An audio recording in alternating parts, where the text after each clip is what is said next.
ఇది అపవాదియా, ఇది నేను ప్రేమించిన వ్యక్తి కదా, ఇలాగ మాట్లాడుతున్నాడు ఏంటి అని అనుకుంటున్నారేమో.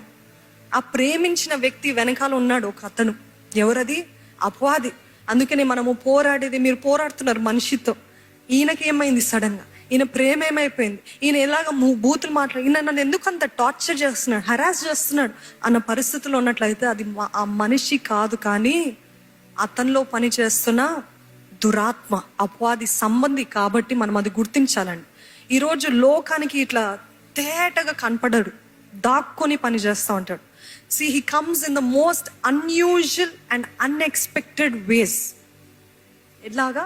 అన్యూజువల్, అన్ఎక్స్పెక్టెడ్, అసలు ఊహించని రీతిగా మన జీవితాలకి ప్రవేశిస్తాడు, మన బ్రతుకులోకి, మన హృదయలోకి, మన దేహంలోకి ప్రవేశిస్తాడు. మనం అనుకోని రీతిగా మనం చక్కగా జీవితాన్ని హాయిగా మనం ఎంజాయ్ చేస్తున్నప్పుడు